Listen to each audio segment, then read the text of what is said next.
Hola, molt bona tarda. Buenas tardes, good afternoon, and welcome. It is a pleasure for us, for Sónar+D, to introduce you to our following guests. You already know who they are. So what I'm going to do is, please come to the stage, Peter Kirn, journalist, technologist, music composer, and he has like a reference website for music technology, which is Create Digital Music. If you make digital music, you know his site. And Susan Rogers, please.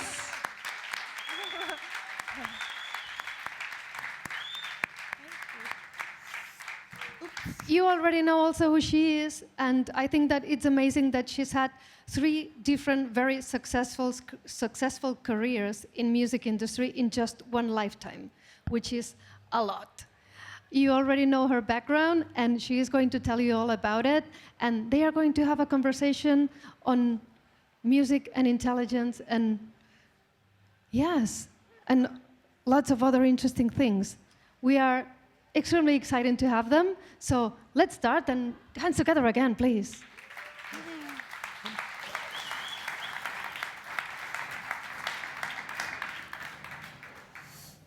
I can't top that introduction, so I was going to say maybe let you take it away and tell us a little bit about, you're going to walk us through a little bit about what your background is, kind of what some of your experiences are, and then talk a little bit about some of the questions that you're asking now as a result of both that kind of research and practical experience into the meaning of music and creativity. Does that sound about right? Yes, I'll tell you a little bit about my background just to establish my credentials, but what I thought we would talk about today is I wanted to talk about the big question, and we can't answer it. All we can do is ask it. But the big question is what music is. What is music? Where does it come from? Who creates it? Who decides what's good music and what's bad music? Who decides when pressure waves in air become sound? When is that sound noise? When is it speech? When is it just pure emotion? And when is it music? We won't get to any of those specifically, but I'd like to talk about the neurobiology of creativity, the physical neural architecture that allows creativity to happen, and the differences between people who are highly creative and people who are not as creative, what that sort of looks like. So first, I can, with your permission, I'll give you my background very quickly, and then I've got a slide presentation to show you. I'm from Southern California, and I always wanted to be in the music business in some capacity. I wanted to make records. I had zero interest in being a performer or an artist. I suppose I recognized where my creativity was when I was a child, and it wasn't as high as most people's. It was okay, but I recognized that I've got kind of a technical brain, so I entered the music industry as an audio technician in 1978 in Hollywood. I worked as a technician for a few years. I worked with Crosby, Stills & Nash as their studio tech, and then I got my dream job in 1983. Prince was looking for a technician, and he was my favorite artist in the world. So I said, yes, I know. Yes. So I joined him. I moved to Minnesota, and I joined him in summer of 1983, and he put me from the tech chair, he put me in the engineering chair and made me his engineer because he liked working with women and because he just needed an engineer, really. So I worked with him through Purple Rain and Around the World in a Day and the Parade album and Sign of the Times and the Black album and all the other stuff we did with The Time and Vanity 6 and all that stuff. It was a lot of work in 4 years. After I left him, I went out back to Los Angeles, and I worked as an engineer and a mixer, and then eventually a record producer. I had the calling, I started to feel the calling that I thought I would enjoy the life of a scientist, that I love musicians and I love making records. It's great. But I thought it might be nice to go to college, and it was nice to go to college. So I had a hit record with Barenaked Ladies back in the days when they paid you big royalty checks, when we had record labels. I loved those days. Those were good days. Napster ruined it for everyone. So back in those days, when you'd sell a lot of records, you'd have a big royalty check, and I took that royalty check and I entered college as a freshman, and ultimately went for 8 years and earned my PhD at McGill in Montreal in music cognition, and also studied psychoacoustics. So now I'm at Berklee College of Music, and I get to walk back and forth on that tightrope between the art of making records. I teach record production and analog tape because the kids are really into it. And I teach music cognition and psychoacoustics. And we have these conversations all the time of what music is.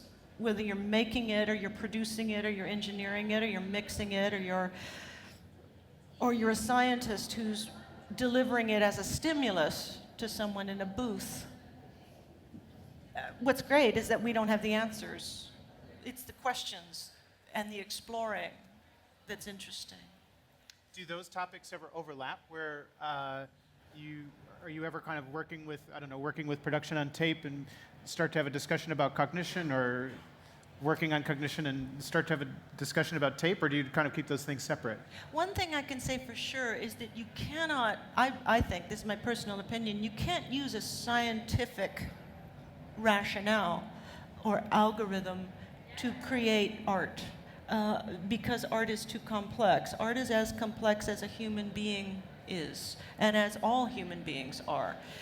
Science looks at the nuts and bolts,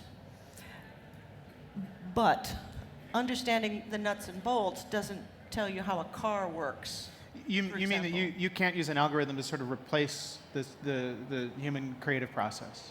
Because obviously we have artists who are working with algorithmic materials, or begin to use algorithms as their artistic medium. But you mean that they're not necessarily they're not trying to replace their brain with that algorithm, maybe in that case. Maybe that's an extension of their creative process, or? Yeah, I think, I don't believe that we can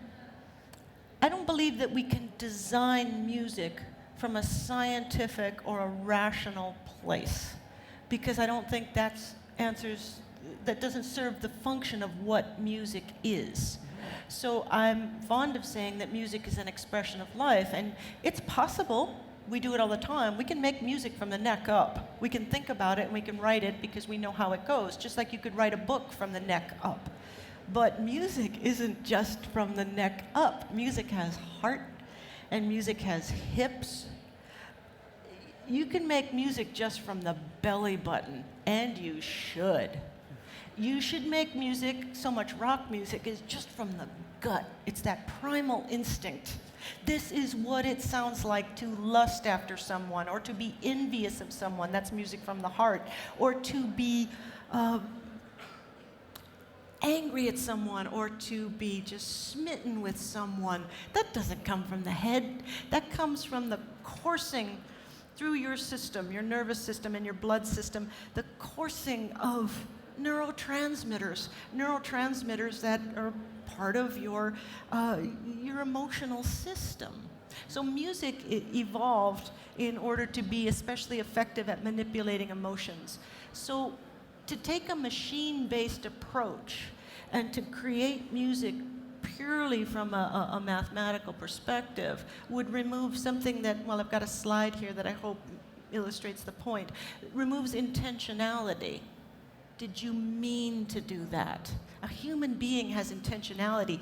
He or she means to write a song that expresses this, or make a track that expresses this. Does a machine ever intend to do anything? It's a robot. It obeys what someone told it to do. Not to say that I don't believe in artificial intelligence. It's clearly likely that it can and will happen, but I have no expertise in that. Well, can you tell us a little bit about what can you understand about that process, about that kind of gut? When we describe something that this comes from the gut, or you write a love song and you have butterflies in your stomach, or, how does neurobiology work as a discipline, or how can it help you to understand what that means? And can it kind of help you to have a better understanding of what that means? Yeah, it can. Music is a two-way street. The old philosophical question, if a tree falls in the forest and no one is there to hear it, does it make a sound? Well, yeah, just because you're not there doesn't mean something didn't happen. And no, because to be a sound, doesn't there have to be ears? Some sort of ear? So it's the same thing with music. If you make music and no one ever hears it, is it really music? The act of creating music, which can come from your heart or your desires, is mirrored by the listener. I don't write music, I don't sing or perform music. All I've ever done, my entire life, my entire relationship with music is as a listener. I feel music, and I listen to it, I move to it. Human beings have three major physiological pathways through which we can bond to music. And you don't need all three of them. You can, if you're a record maker, you can sell music to people by just getting them to bond to one. So the most primitive pathway, the easiest one to tap, is our motor system. Music makes us move. Our nervous system oscillates at different frequencies throughout the day. You may have heard of alpha, beta, or rather delta, theta, alpha, beta, and gamma oscillations. It just refers to your nervous system and whether you're awake or asleep or moving or whatever. When we listen to music, it takes those oscillations in the beta band, which are between like 15 hertz and 30 hertz, and it amplifies them. So the beta band is just above the alpha state, which is lower, is just below the gamma state. So gamma state is when you're thinking and moving and working really hard. Alpha state is when you're chill, just a vegetable. Beta is that sweet spot right in the middle. Ani Patel and John Iverson have shown that music listening gets us into that zone. If you're chill, it can pump you up. If you're hyper, it can calm you down. So our motor system gets us to move in a certain way, and that's different for different people. Some people like that snare a little bit behind the beat. That's me. Some people like that snare to push the envelope. We all have a different kind of physiology there, and we're going to want different things at different times of the day and different ages of our lives. Another way that music, that we bond to music, is through just a purely emotional path, and that's the release of acetylcholine and other neurotransmitters that make us feel good. Sound is a special form of touch. So when sound comes in through our ears, it comes up through the auditory brainstem, and that auditory brainstem, that path, is very richly endowed with opiate receptors. Sound and feeling are locked. So I believe that the music of the future, the next 20 years, is going to be music that's driven by sound design. I think the youth of today, and with their tools, the way they're manipulating sounds, they're able to create musical instruments that we've never heard before, and they're coming up with these great sounds. Whether or not that will become music is up to those guys. But anyway, melody and harmony typically cause us and other non-humans to feel something. The third pathway is the one most of us are familiar with, and that's cognition. Music makes us think. If you like jazz and classical, it doesn't have to have lyrics in it, but for most of us, especially when we're teenagers, lyrics help us, it solves problems for us. It helps us to find our place in the social world and know who we are, and it allows us to try on a fantasy life. So all these different paths describe how the human body is receptive to music in different ways and at different times. You said that so some of this understanding has helped you to clear away some misconceptions as well about or myths about creativity. Can you talk about what any of those are, or yes, maybe did they clear up any myths for you, actually personally? Yes.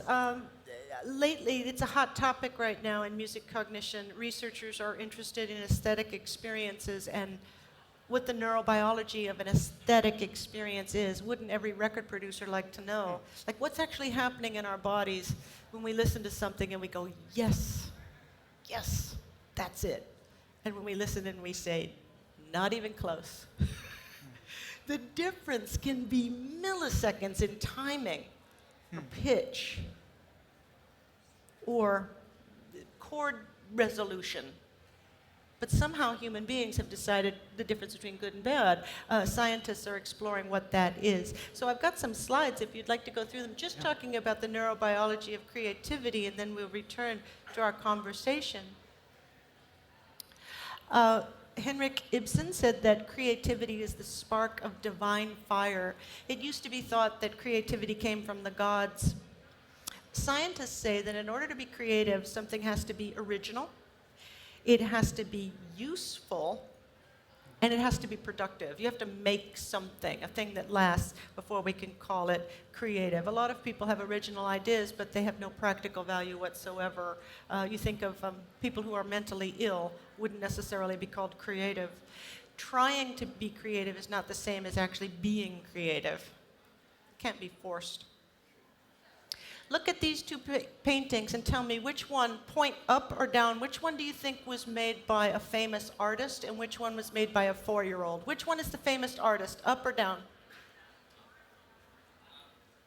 You got it. You totally got it. You're right. People can tell. And a study showed this.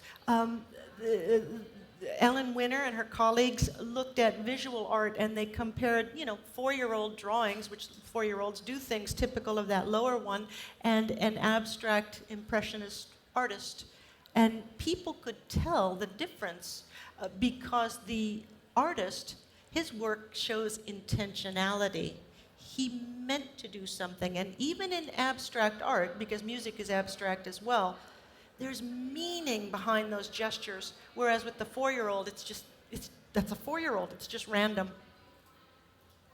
This is an interesting question for music makers. Who decides what's creative? For example, Vincent van Gogh, Emily Dickinson, and Bach were not popular in their lifetimes. None of them were. And this is sad, but after they died, they were called geniuses. So what does that mean? It's a rhetorical question, but were they being creative then? And the public didn't recognize it? Or were they really just not that creative? And our tastes have changed, and we look at it and we go, yeah, that was pretty good. Do we have an answer to that one, actually? I'm curious. We have some record of, I guess, people who were in the Bach circle, for instance. I don't know if the people in Leipzig were, enjoying what they were hearing, or, Yes. Do we have any kind of clue to the answer to this question?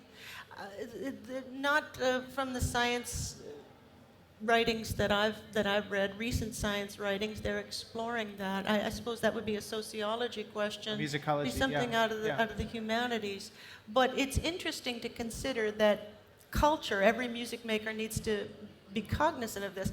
Culture determines what it wants.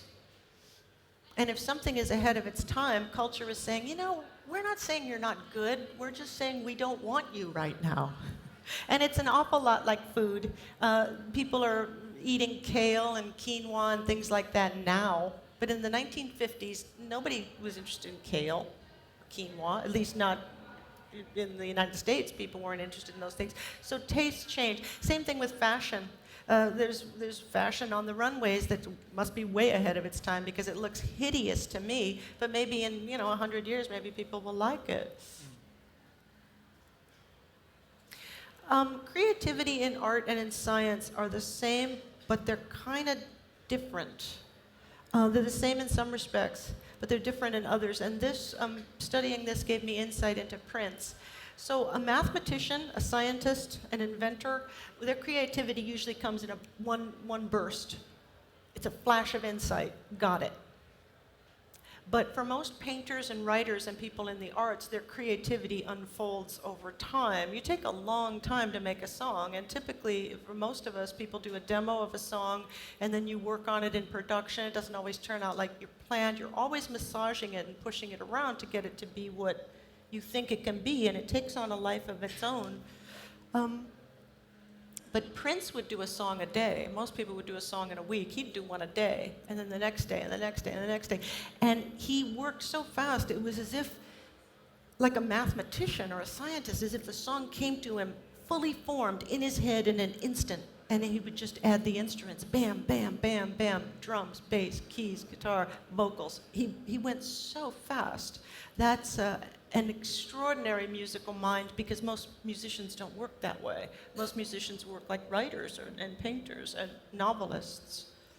Jazz improvisation is different, and it's such a high art form because that's composing in real time.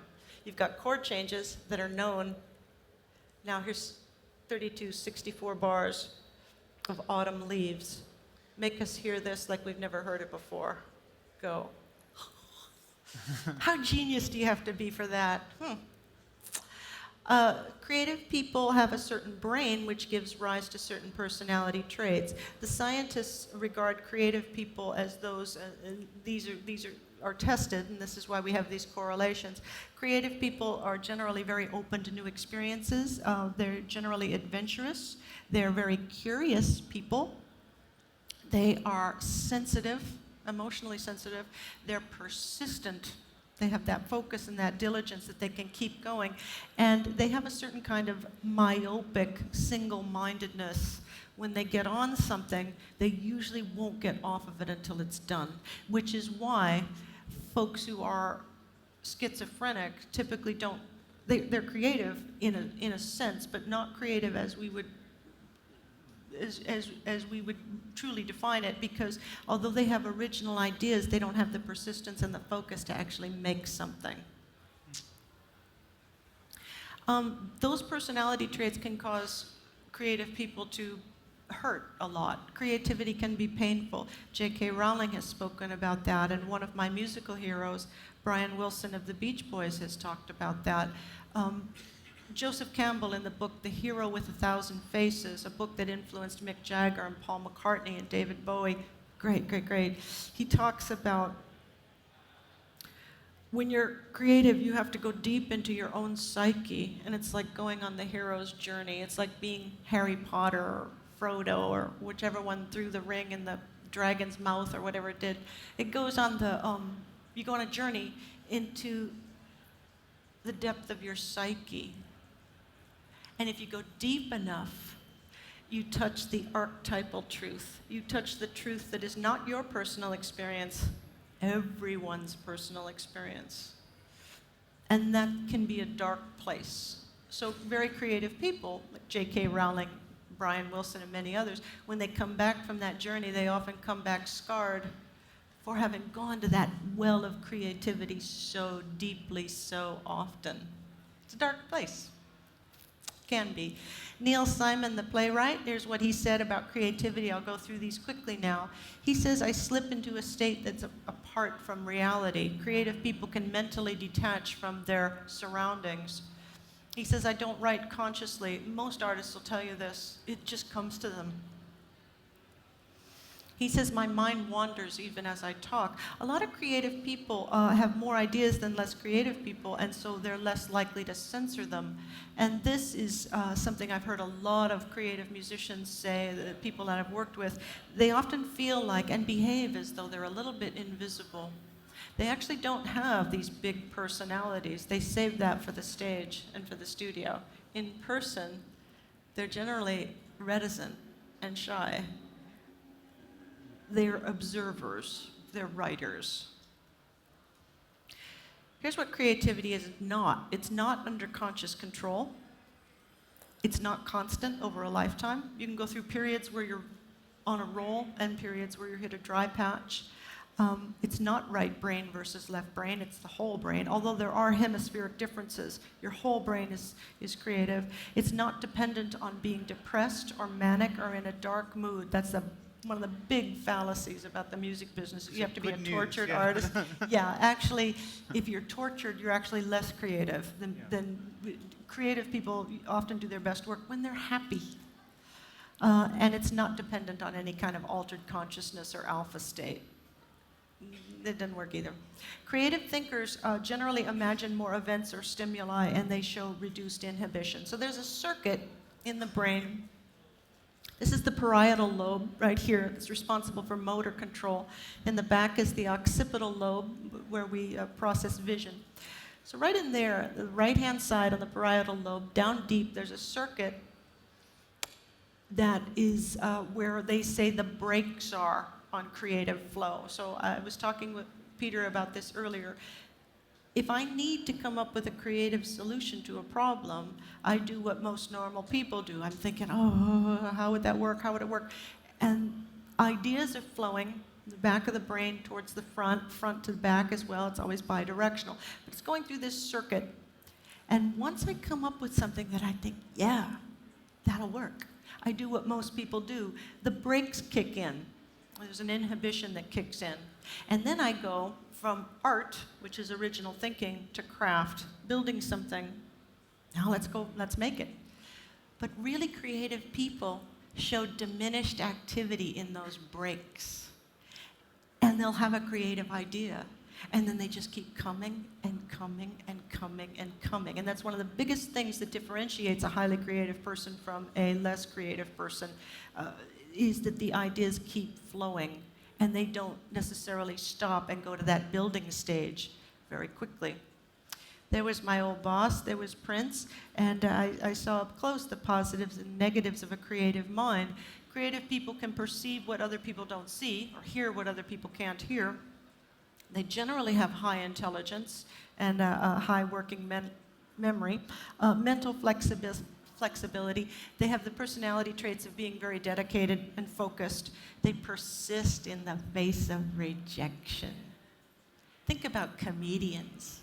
What a high art that is. Comedy is to speech what jazz is to music.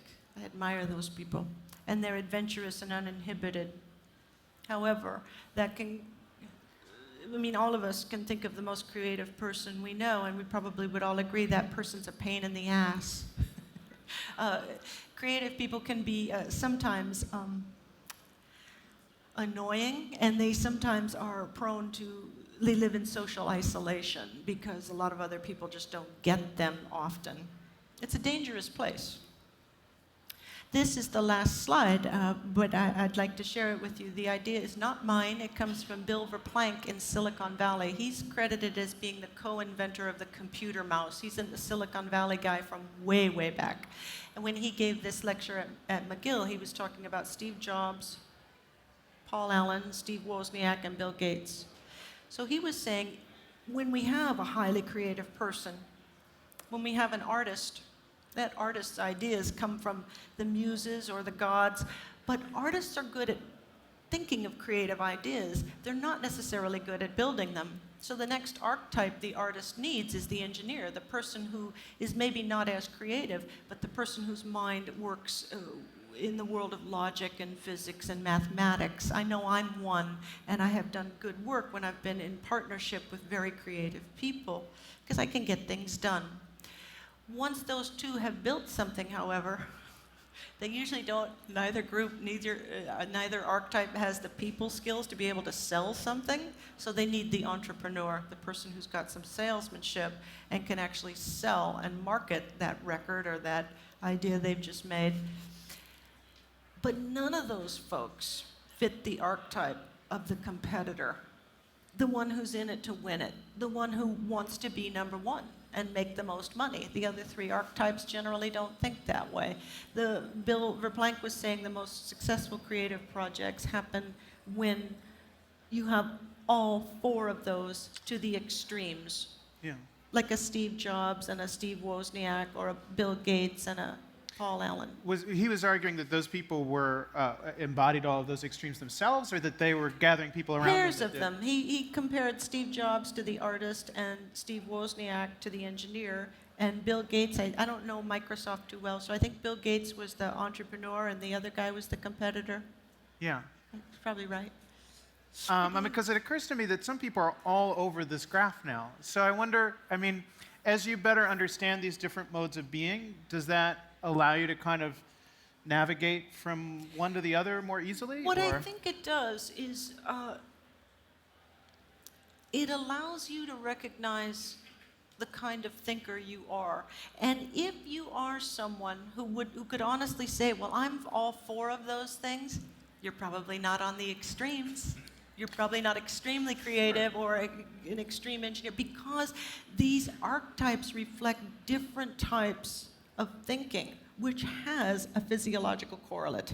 If you are really creative, you have a different brain structure than someone who is very logical and mathematically inclined. Right. And you may have different personality traits. Now, our personality traits are a product of our genes. It's based on gene expression, whether you're an extrovert or an introvert or liberal or conservative. I mean, it's partly your environment, but it's also gene expression. So I would say, if you are very creative, you're going to need someone in your professional life who is an engineering type and who is a salesman type and a competitor type. Maybe that's your manager or your business partner. If you're not highly creative, what's your skill? What's your strength? And find a very, very creative person to partner with, because it's likely that that creative person won't have the traits that you have, and you won't have what they have. Together, you can be successful. More successful than you would be on your own, probably. What if you can't find that person? So I guess that was kind of my question. How do you get a sense of, so you're looking at things like gene expression and the sort of natural structure of the brain. To what extent, but you did say that things change over a lifespan. To what extent can people kind of develop some of these other modes of being and thinking in their own minds? And is there, if you're developing those things, are you able to kind of gradually even change the structure of your brain? Brain structure is changing all the time. Learning is always in effect. Certainly, we can learn behaviors, but that doesn't change who we basically are. Sure. For example, extroverted people get recharged. They get their energy from being around other people. And if they spend too much time alone, they're drained and they're miserable. They need to be with other people to get charged. It's the opposite for introverts. Introverts like people, but too much time around other people and they're withering like a plant with no water. They need time alone to recharge. Certainly an introvert can learn to speak in public and like it. But that doesn't mean that you've changed your basic makeup that is telling you what you crave, whether that's alone time or it's people time. People who are conservative, personally, politically conservative, can learn to act like a liberal, but I don't believe it would change their appetite for newness and complexity. There are circuits in the brain that reward us for approaching something new, and circuits in the brain that tell us to stay away from something new. And that applies to music as well. So it was said, I wish I remembered who said it, but it was said that the human brain treats a new idea the way the human body treats a new protein. It rejects it. The first time you hear something new or taste something new, there's a knee-jerk response that says, hate it. And it takes you a little minute to analyze it, listen to it a couple of times and go, actually there's something here. I missed it the first time. I think I kind of like it. When you do approach something new that scared you initially, and you discover it's not going to hurt you, and you can listen to it again and again, and you kind of like it, there's another circuit in the brain. The caudate nucleus and the nucleus accumbens work together to be that anticipation and reward feedback loop. When it rewards you, you then begin to anticipate that thing, and you look forward to hearing it again.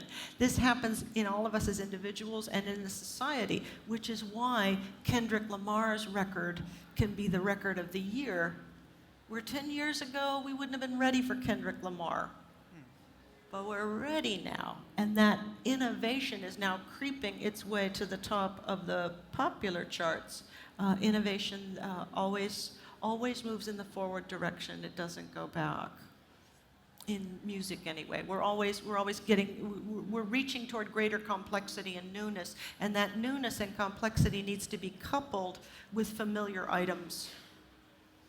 Not too much newness, or it's too ahead of its time, and not too familiar so that it's boring. There's many, many things I want to keep asking, but I want to give folks an opportunity to ask some questions too.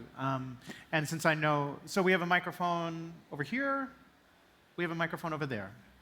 And we have a person here who wants a microphone. I don't know if you were, yeah.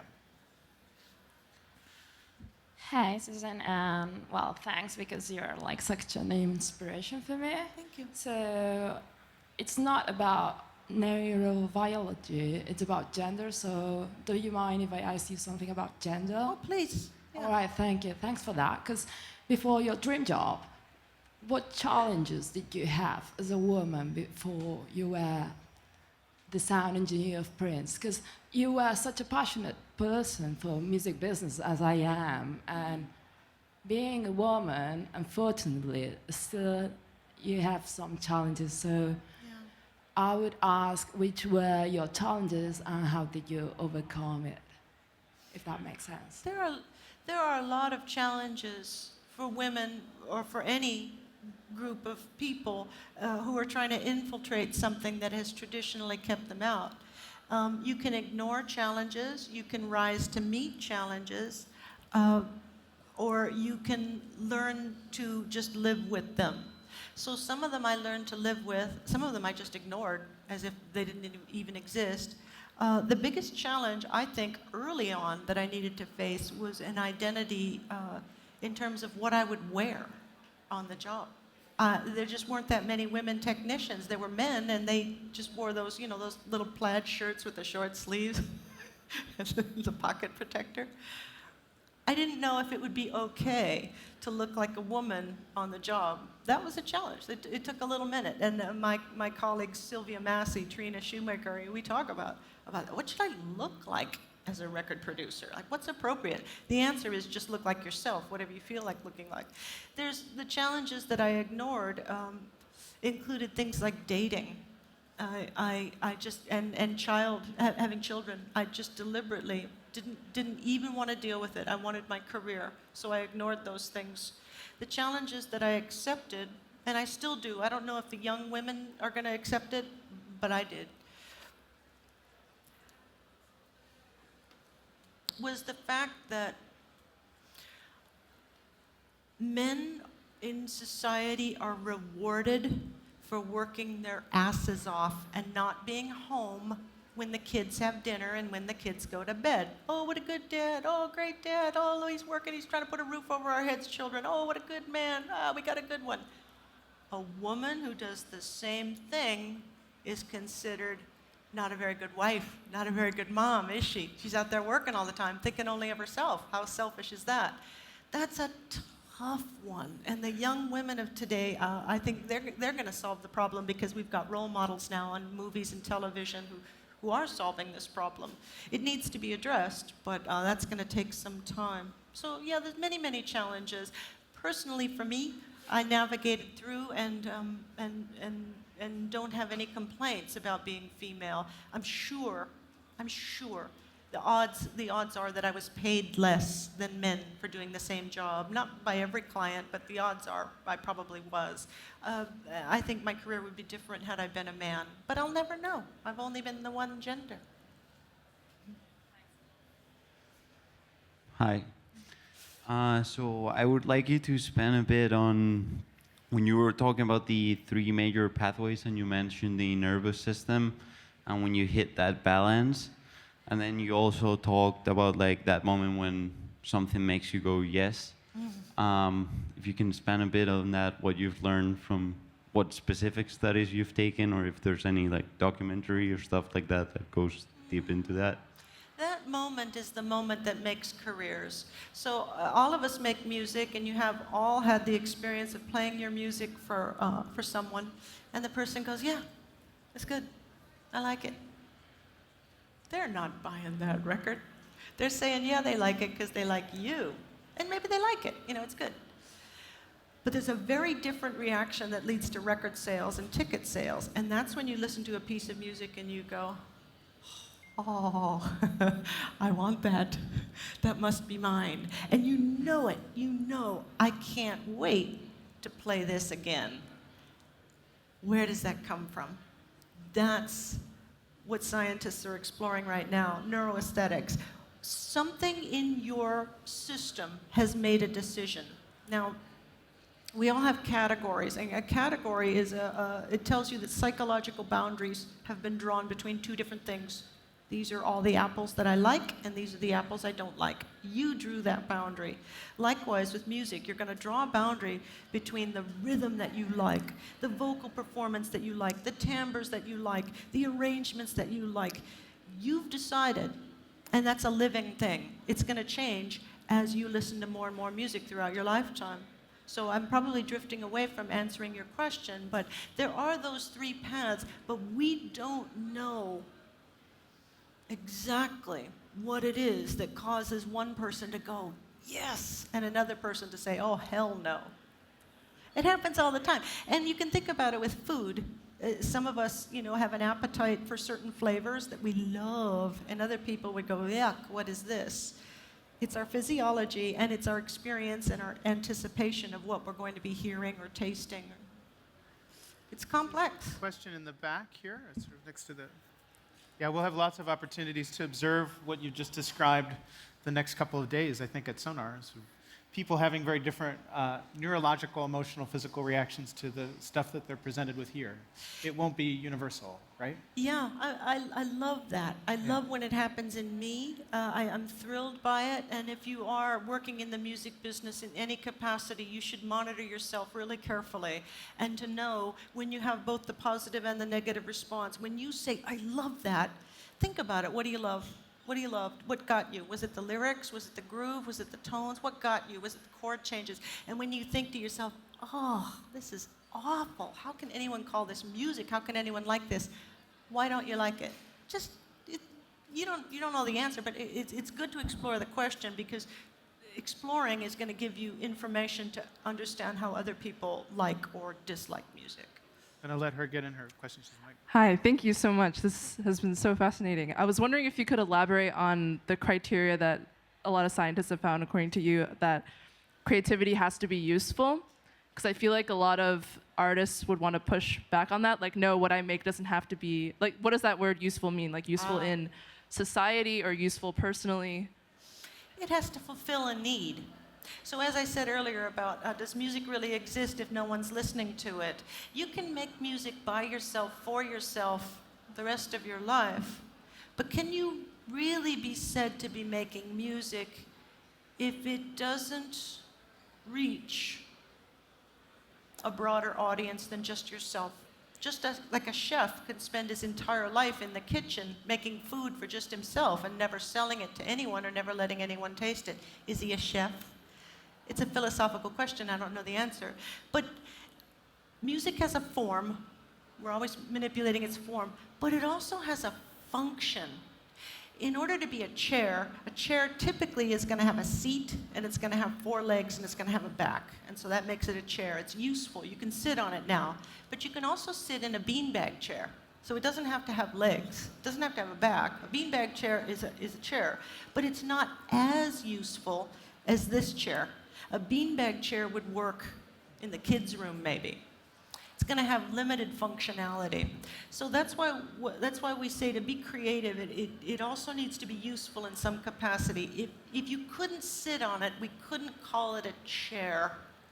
And if it doesn't function the way music functions, which is to make people dance or move or hum or sing or feel or think, if it doesn't function like that, it's not as useful as another piece of music that does function that way. Well, my creative brain hates timers like this one on the screen, but unfortunately we have to obey them. Those of you I know who still have questions, I don't know if you're hanging around a little bit. I've actually got another appointment in 5 minutes, but I've got those 5 minutes. But hopefully we continue our conversations through Sónar. Thanks so much for talking to us. Thanks for letting me talk to you. I really appreciate it. Thank you very much.